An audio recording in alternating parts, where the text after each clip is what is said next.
Shëndeti i fëmijëve është gjithmonë prioritet dhe disa gjendje që në fillim mund të duken të padukshme, nëse nuk zbulohen me kohë mund të shkaktojnë probleme më serioze. Refluksi vesiko-ureteral dhe hidronefroza janë dy gjendje që lidhen me sistemin urinar tek fëmijët dhe kërkojnë diagnostikim të hershëm dhe trajtim të duhur. Por për të folur më shumë rreth këtyre temave, sot kemi në studio kirurgen pediatrike, doktoreshën Arta Sylla. Doktoresh, mirëmëngjes, mirë se erdhët, është kënaqësi t'ju kemi në programin e mëngjesit. Mirëmëngjes, edhe juve, është kënaqësi edhe imi aty jam me juve sot këtu. Faleminderit shumë, realisht që keni ardhur me fol për një problematikë që mund të mos jetë, e thamë edhe në hyrje të prezantimit, nuk e di sa shpesht është, por atëherë kur ndodhet te fëmijët, sigurisht i shqetëson shumë prindrit, po mandej problemi më i madh është nëse nuk diagnostikohet me kohë, apo jo, nëse kalon një kohë dhe mandej dëmet bëhen në organizmin e atyre fëmijëve. Pra, e para, sa shpesht është si problematikë? Fillimisht, refluksi është një gjendje komplekse, e cila në vetë ndërlidh shumë entitete tjera patologjike, që ndoshta nevojitet një emision më i zgjeruar, një diskutim më i zgjeruar për mi prek secilën prej tyre. Mirë po, si patologji është mjaft e shpeshtë të moshat fëminore, diku 1 deri në 2% i prek moshat pediatrike. Dhe në një përqindje shumë atë lartë tek moshat e të përsalindurve, domethënë neonatosët, të cilët vetëm se janë diagnostifikuar gjatë jetës intrauterine, domethënë gjatë shtatzanis, me hidronefrozë prenatale, ku dikon përqindja shkon edhe më lart, që këto dyja shoqërohen mes vete, dikon 16 deri 25% mund të hasim edhe në refluks, përveç hidronefrozës. Pra, nëse është hidronefrozë, gjasat janë me qenë edhe refluksi. Po mandej e sqarojmë edhe hidronefroza që është gjithmonë ndërlidhen me njëra tjetrën sepse e atakojnë të njëjtin trakt, domethënë traktin urinar apo sistemin renal. Për ata që ndoshta nuk e kuptojnë si term, sepse mund të jetë e frikshme kur fillimisht e dëgjojmë. Çka, nëse mundemi me shpjegu kështu më thjesht për publikun. Ta shpjegoj më thjesht për audiencën dhe shikuesit, refluksi në vetë si term nuk kupton rikthimin mbrapa. Domethënë është një rrjedhje anormale, retrograde e urinës, e cila akumulohet fillimisht në vezikën urinare, në fshikzën urinare, e njëjta kthehet, domethënë rruga normale është që ajo të dalë jashtë vezikës urinare, mirë po ky kthimi mbrapa nga vezika urinare në drejtim të veshkave nuk kupton refluks. Dhe kjo mund të jetë primare si pasojë anomalisë kongenitale ose të lindur, ku insertimi i ureterit në fshikzën urinare nuk është adekuat dhe nuk krijohet tunelizimi adekuat submukozal në fshikzën urinare, atëherë është si pasojë refluksi i cili në gradat më të larta do të shkakton edhe hidroureteronefrozë. Hidroureteronefroza është dilatim i sistemit urinar, përkatësisht i ureterit apo edhe vetë pjellunit renal. Jo, në shpjegoni me terma praktik. Pra i bie që urina akumulohet diku te një pjesë e veshkës, edhe din me dëmtu veshkën, a? Sigurisht që nëse mbetet e patrajtuar, atëherë ky akumulim i urinës dhe kjo stazë e urinës dhe mos rrjedhje normale sa jashtë organizmit, atëherë gjithmonë përcillet me infeksionin urinar i cili normalisht nxit inflamacion, nxit pezmatim në organizëm përkatësisht të sistemit renal, edhe çon deri në dëmtimin e veshkave dhe funksionit normal renal. Nuk shkarkohet. Nuk rrjedh normalisht, është e bllokuar ose është e penguar rrjedhja normale e urinës jashtë organizmit. Zakonisht lindin fëmijët me këtë apo zhvillohet? Kjo është shkaku primar, domethënë refluksi primar, por kemi edhe refluksin sekondar, e cili është e pasojë qoftë e çrregullimeve të ndërlidhura mes vete të zorrës, së trash dhe traktit urinar, përkatësisht urinimit, qoftë përmes obstruksioneve apo blokadave në traktin e poshtëm urinar, qoftë uretra tek meshkujt apo edhe te femrat, ose edhe çrregullime funksionale të vetë fshikzës urinare, domethënë si njihet si fshikza neurogjene, kur ose është hiperaktive ose është hiporeaktive dhe nuk kemi një sinergji mes sfinkterit të jashtëm të uretrës dhe muskulit të fshikzës urinare që koordinohen mes vete në mënyrë që pasi që të jetë mbushur fshikza urinare me urinë, atëherë bën ky funksion ndihmon që fshikza urinare të zbrazët duke e liru sfinkterin në uretrën, domethënë duke hapur uretrën për të kaluar kjo urinë jashtë organizmit. Doktoresh, më interesant, domethënë, A është vështirë e identifikueshme, si më thonë, a dha mundet me kalu një kohë fëmija me urrit me këtë problem, edhe mandej rrugës me shkaktu shumë të lashet e tjera, pa u identifiku, apo problemet janë të asaj natyre që detyrimisht dvojnë me që fëmijët e mjeku dhe me e identifiku problemin? Fillimisht refluksi si vetëm nuk je problematik. Ndërkohë që shkakton të lashe? Por gjithmonë është e shoqëruar me në 30-50% e rasteve është të shoqëruar me infeksione urinare. Do më thonë të fëmijët që kanë infeksione të shpeshta urinare, në 1% gati më shumë se gjysa janë të shoqëruar me refluksin veziko-urotral. Do më thonë, kjo patjetër që do të na çojë neve në një rrjedhë, një procedurë diagnostike që ne do ta zbulojmë refluksin në ndonjëherë nga stadiet. Mirë po, ka dhe momente kur kjo na ik, për shkak se mund të jetë edhe refluks asimptomatik, pas simptoma. Prandaj është shumë e rëndësishme që të bëhen ekzaminimet edhe kontrollat rutin të një fëmije, duke filluar nga periudha prenatale ku ginekologu është ai i cili me ekzaminimet me ultrazërin si metodë e parë mund të bëjë diagnostifikimin e hershëm, domethënë edhe para lindjes tek fëmijët që mund të kenë hidronefrozë, domethënë zgjerim të sistemit urinar, edhe ajo është shumë lehtë e detektueshme në ultrazonet. Prej javës... Nëse ginekologu është i kujdesshëm, a? Sigurisht, po prej javës 18-20 veç është e detektueshme në ultrazon. Pastaj, periudha post-natale, do më thëmë pas lindjes, fëmijës normalisht që duhet të realizohen ekzaminimet e nevojshme për të arritur në përfundim nëse ai është me gjendje shëndetësore të mirë dhe t'i përjashtojmë sëmundjet kongenitale të lindura. Andaj gjatë këtij ekzaminimi, do të thonë duke filluar nga neonatologu, pastaj edhe pediatri, e më vonë varësisht nga nevoja edhe nga kirurgu pediatrik, do të thonë janë këto hap pas hapi metodat ku ne diagnostifikojmë një fëmijë dhe vim deri në një përfundim nëse ka apo nuk ka refluks apo edhe hidronefrozë. Duke filluar, do të thonë prej një anamneze të thjeshtë, do të thonë marrja në pyetje e prindit për fëmijën, duke filluar nga anamneza prenatale, do të thonë e nënës nëse ka detektuar ginekologu diçka më herët, apo edhe postnatale nëse fëmijë, tek fëmijët që të përsalindur, do të thonë ata nuk japin shenja tipike për sëmundjen, por kryesisht infeksionet urinare me temperaturë të lartë, febrile do me thënë, të shpeshta, pastaj ngecja në rritje, janë një ndër shenja, simptomat që neve na çojnë në drejtim që të bëjmë ekzaminime shtesë.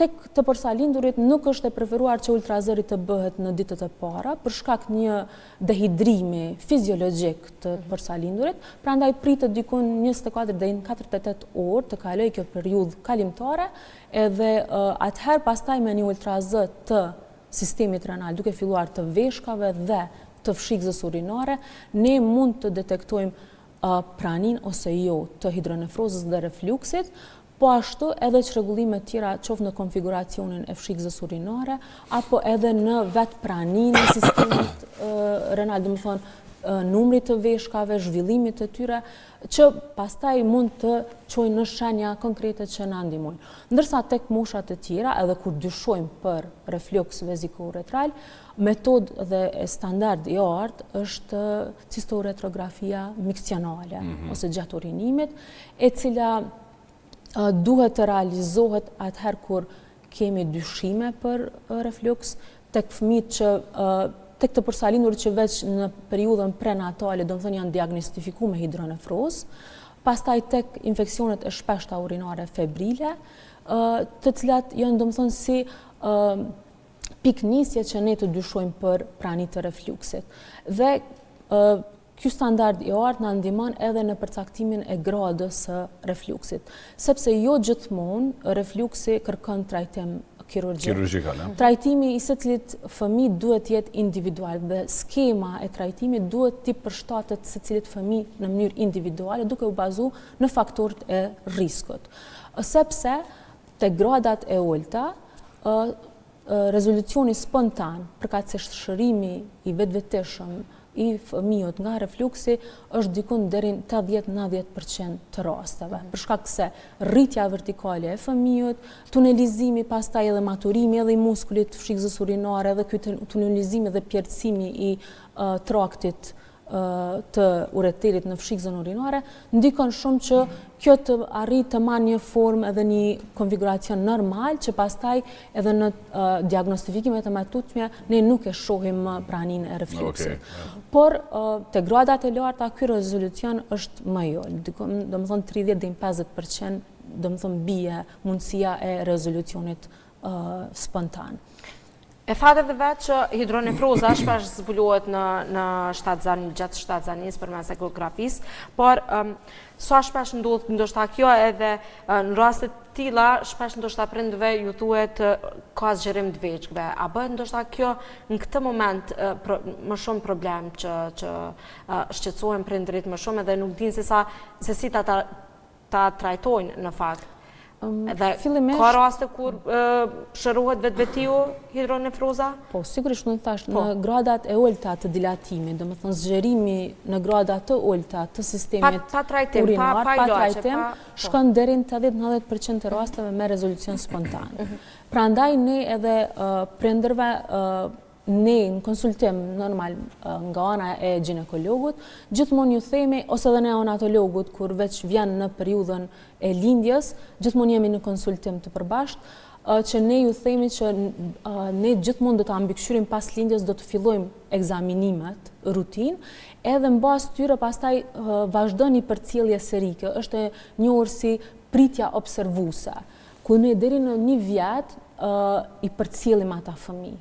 Përveç në rastet kur kemi infeksione urinare febrile me temperaturë të lartë, kur rrezikohet funksioni renal dhe të dëmtohet veshka, që ne duhet patjetër të ndërmarrim masa, qoftë me terapi konservative, me antibioterapi, apo qoftë edhe me ndërhyrje pastaj në mosha më të larta me ndërhyrje kirurgjikale, qoftë endoskopike minimale, qoftë ato me kirurgji më invazive dhe të hapur. Sa është problematika si intervenim kirurgjik, doktoresh? Se më thonë, sa i suksesshëm është mandej pas intervenimi? Intervenimi kirurgjik në shumicën e rasteve është mjaft i suksesshëm. Arrim sukses të kënaqshëm. Është delikat, është i vështirë si intervenim? Përveç rasteve kur kemi komplikime apo kur kemi anomalit tjera kongenitale, si që është sistemi duplet, ku përveç pranisë së një ureteri kemi 2 apo më shumë ureter që insertohen në fshikëzën urinare për të njëjtën veshk.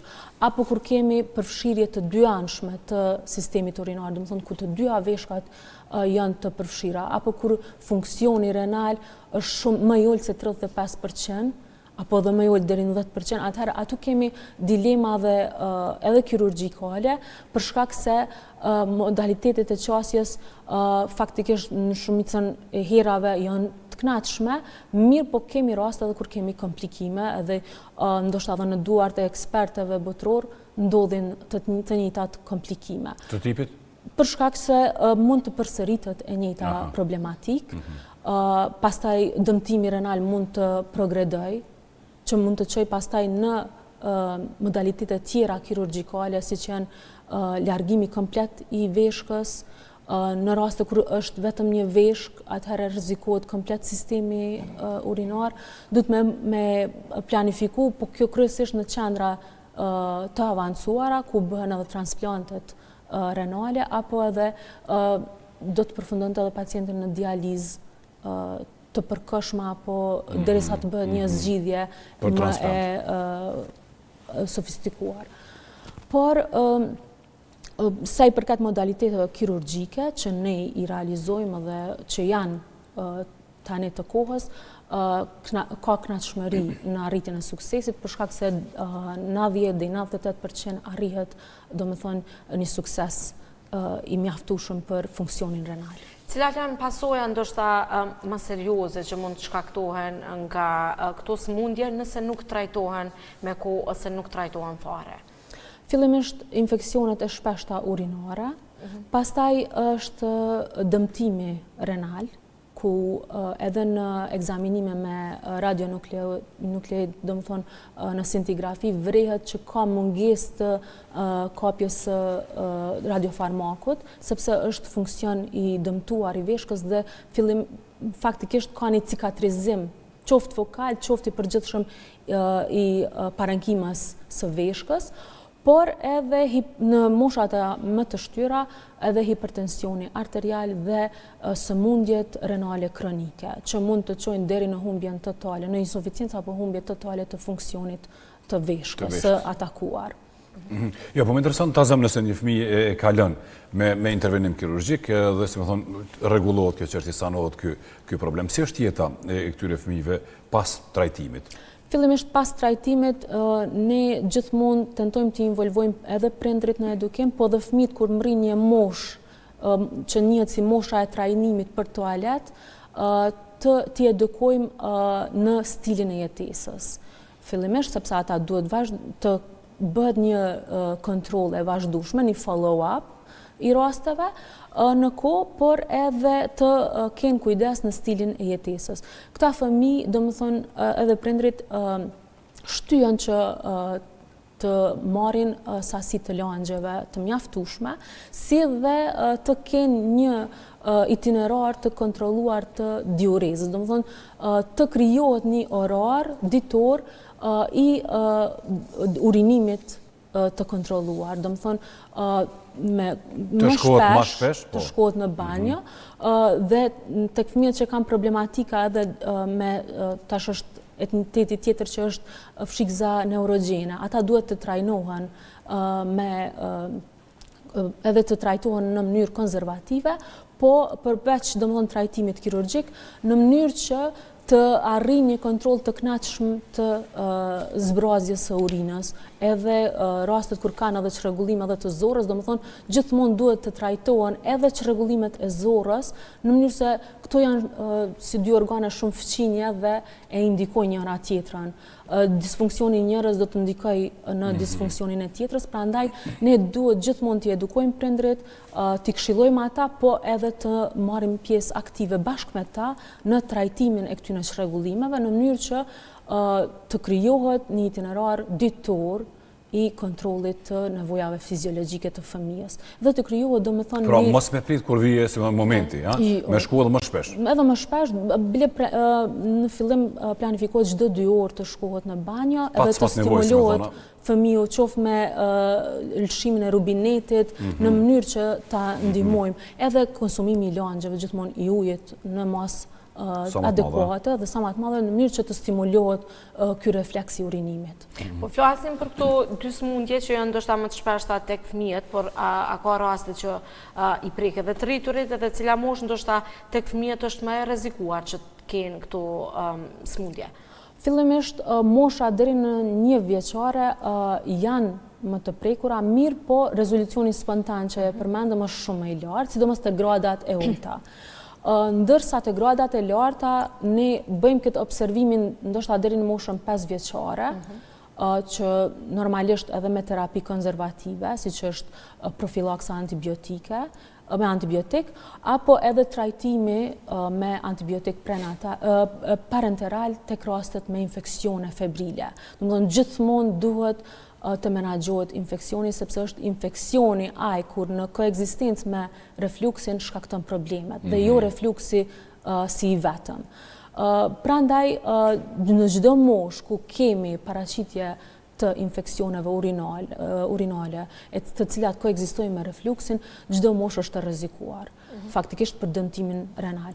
Prandaj edhe ne me metoda diagnostifikuese bëjmë në vazhdimsi, në mënyrë serike, domethënë kontrollën rutinore të traktit urinar, në mënyrë që të përcjellim se sa po rritet veshka, sa po tërhiqet kjo zgjerimi i sistemit renal dhe a kemi prani ose jo të dëmtimeve të parenkimes renale. Të gjitha këto, domethënë, sidomos na ndihmojnë metodat imazherike, siç është ultrazoni në radhë të parë, pastaj të rastet me infeksione urinare, qoftë rekurente ose të përsëritshme, standardi i lartë që ishte cistorotrografia miksionale dhe për cilin e funksionit renal, do më thonë të veshkës, gjithmonë DMSA-ja ose scintigrafia renale.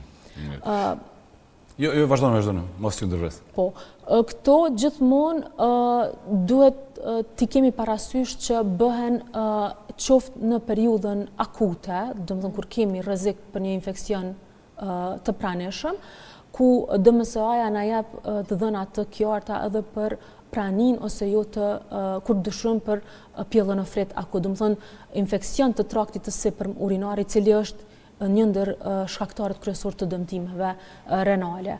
Por, po ashtu,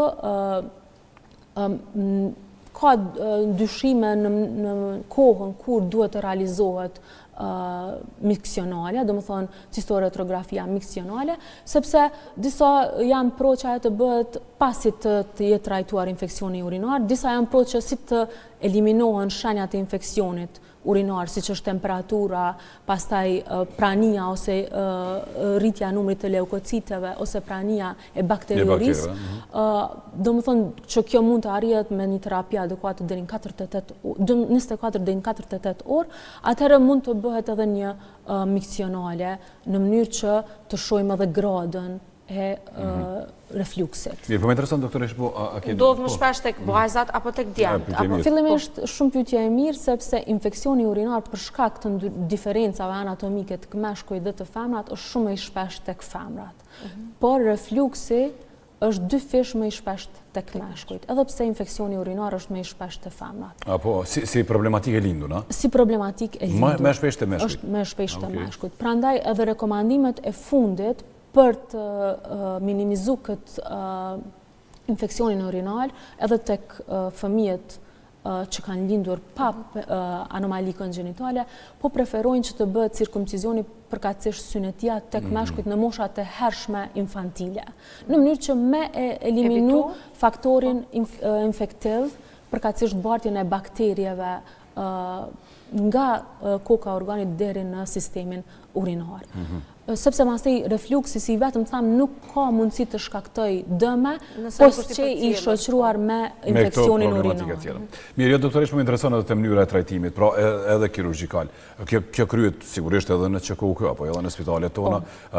Sa ka avancu mënyra e trajtimit, edhe nuk e di, edhe në gjithë botën sa ka avancu, në kuptimin e asaj që tashmë kemi zhvillimet jashtëzakonshme teknologjike. Fillimisht u bazon në urdhërrëfyesit e fundit, të cilët janë anual, domethënë çdo vit, gjithmonë po tentohet në sa më pak ndërhyrje kirurgjike dhe sa më shumë trajtim konservativ, si dhe trajtimi të jetë i personalizuar. Konservativ çfarë bie? Konservativ është me metoda mjekësore, qoftë farmakologjike, qoftë me këshilla ose trajnime. Me ushty krejt në fund intervenimi si metodë e fundit kur dështojnë të gjitha metodat tjera konservative. Do më thonë, si metodë konservative, tek gradat 1 dhe 2, kemi observimin pretës. Do më thonë, observojmë fëmijën sa apo ka rezolucion spontan me metodat diagnostike që i përmendëm. Duke fillu prej ultrazonit si metoda ma e thjesht, ku për cilët rritja e veshkës, tërheqja e dilatimit, konfiguracioni i fshikëzës urinare, pastaj edhe metodat urodinamike, ku gjithmonë për cilët funksioni i fshikëzës urinare, do më thonë funksioni i sistemit urinar. Dhe ato egzaminimet laboratorike duke për cilë kreatinina në serum, praninë e infekcionit përmes urinokulturës dhe urinalizës, do më thonë që janë teste laboratorike të thjeshta që i realizojmë në çdo institucion. Pastaj, antibioprofilaksa nuk po preferohet në çdo rast. Do të thonë, në rastet e gradave të ulta, ku nuk kemi simptoma të infeksioneve urinare për t'i ikë një rezistence mikrobike, atëherë po tentohet të shmanget edhe fillimi të antibioterapisë.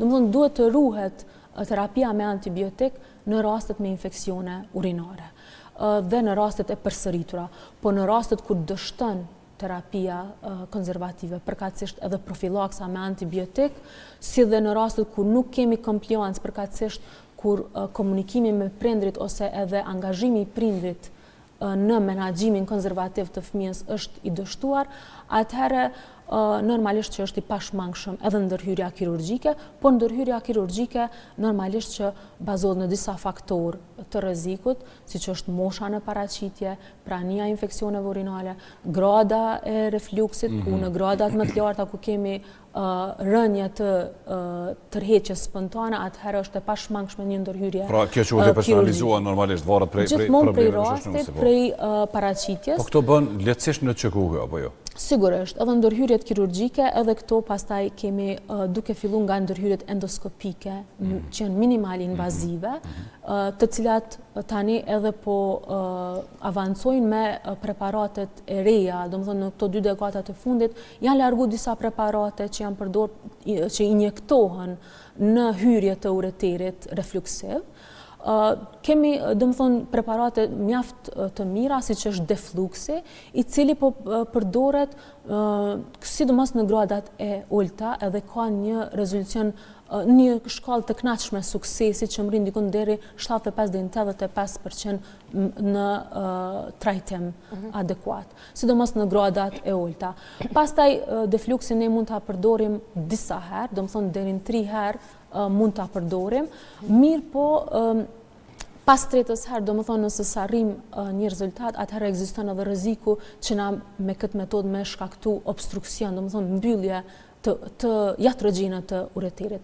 Prandaj kur shohim që kjo metodë nuk po funksionon, po përsëritet prapë refluksi, po vazhdon infeksioni, atëherë kalojmë në metodat kirurgjike, të cilat kryesisht tani edhe me avancimin edhe e kirurgjisë laparoskopike dhe në botë edhe robotike që shumë po aplikohet, kemi domethënë qasje qoftë ekstravezikale, qoftë intravezikale, të cilat arrin një kënaqësi të suksesit në trajtimin e kësaj sëmundje.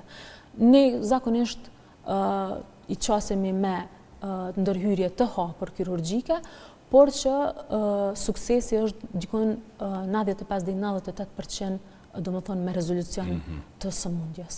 Ka shumë prindër që ndoshta i vren këto simptomat tek fëmijët e tyre, por këto termet mjekësore sikur i friksojnë edhe ndoshta shpesh herë i bëjnë që të mos i dërgojnë tek doktori ose të mundohen gjejnë zgjidhje tjera për trajtimin ose eliminimin e këtyre simptomave, pa e ditur që është smundje e tillë.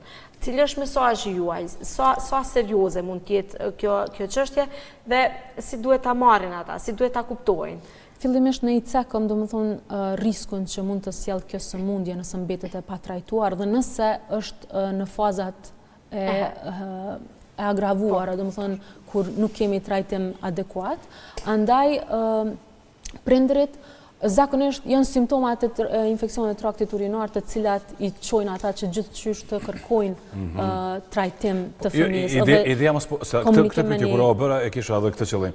Sepse vjen infeksion urinar dhe mund ta trajtojnë edhe mjeku, mbase mund ta trajtojnë me antibiotik, edhe ajo qetësohet pak, kthehet pas një kohe, edhe mund të jetë problematike fshehur e trajtuar aty. Qoftë edhe hera e parë që mund të shfaqet një infeksion urinar, se edhe mjeku në një ambulancë në sistemin primar shëndetësor duhet ta orientoj në kërkimin e analizave dhe laboratorike, por edhe ekzamenimeve imazhërike, duke filluar nga një ultrazaj i cili mund të përsëritet sa herë ne të dëshirojmë dhe mund të jetë serik, po ashtu është jo invaziv, si dhe nuk ka rrezikshmëri për doza rrezatuese. E pastaj, nëse me ultrazaj ne shohim shenja dhe simptoma që neve na orientojnë drejt kësaj diagnoze, atëherë të ndërmarrim hapat pasus në metoda tjera diagnostifikuese. Doktore, shumë faleminderit që erdhët sot.